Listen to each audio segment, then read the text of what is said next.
कृषि मंत्री जेपी दलाल के किसानों को लेकर दिए गए विवादित बयान पर सियासत लगातार जारी है। अभय चौटाला ने इस बयान को लेकर कृषि मंत्री पर जमकर निशाना साधा है। अभय चौटाला यमुनानगर के रादौर के गांव जुब्बल में आयोजित किए गए इनेलो के किसान मजदूर जन जागरण अभियान में भाग लेने पहुंचे थे। इस दौरान इनेलो नेता अभय चौटाला ने कृषि मंत्री जेपी दलाल द्वारा किसानों पर की गई विवादित टिप्पणी को दुर्भाग्यपूर्ण बताया और कहा कि ऐसे व्यक्ति को सत्ता में बैठने का कोई अधिकार नहीं है।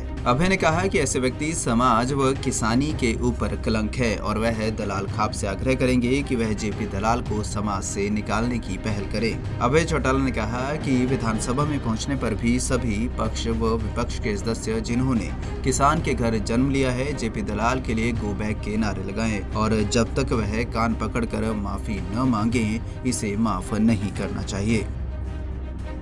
किसान को भगवान का रूप माना जाता है। जो व्यक्ति अपनी दिन रात मेहनत करके पूरे देश का पेट भरने का काम करता है, अगर कोई मंत्री सत्ता में बैठा हुआ कोई व्यक्ति आज उसको अपमानित करने की कोशिश करता है तो वो बहुत निंदनीय बात है।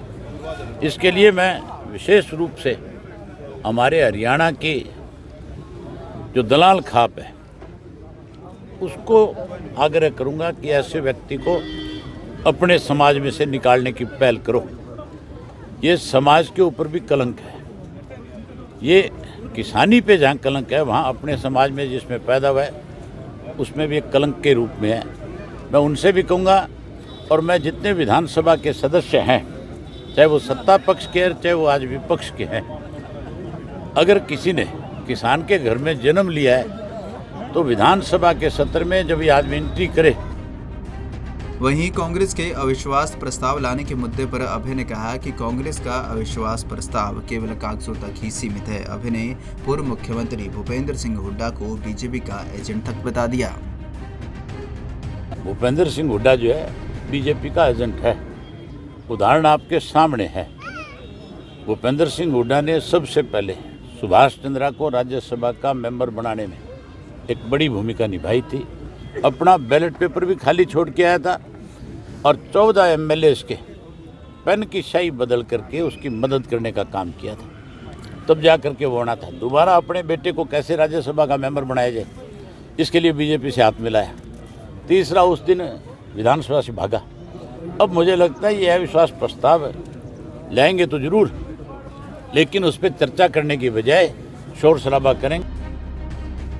वहीं कृषि कानूनों को अभय चौटाला ने एक बार फिर काला कानून बताया और कहा कि केंद्र सरकार इनके जरिए देश के किसानों को अपमानित करने का कार्य कर रही है। सरकार को इन कानूनों को जल्द से जल्द वापस लेना चाहिए। अगर सरकार यह सोच रही है कि कानून वापसी से पहले किसान आंदोलन को समाप्त कर देंगे तो यह उसकी भूल है। आज प्रदेश किन हालात से गुजर रहा है, आज देश के हालात किस किस्म के हैं।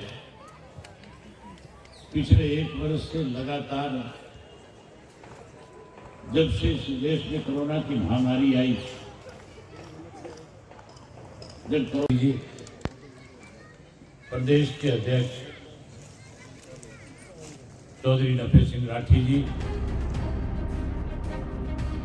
यमुनानगर की रादौर पहुंचे अभय चौटाला ने जहां कृषि कानूनों को एक बार फिर से काला कानून बताते हुए उन्हें वापस लेने की मांग की, तो वहीं पूर्व सीएम भूपेंद्र सिंह हुड्डा और कृषि मंत्री जेपी दलाल पर भी जमकर निशाना साधा। Bureau report, Punjab Kesari TV, Chandigarh.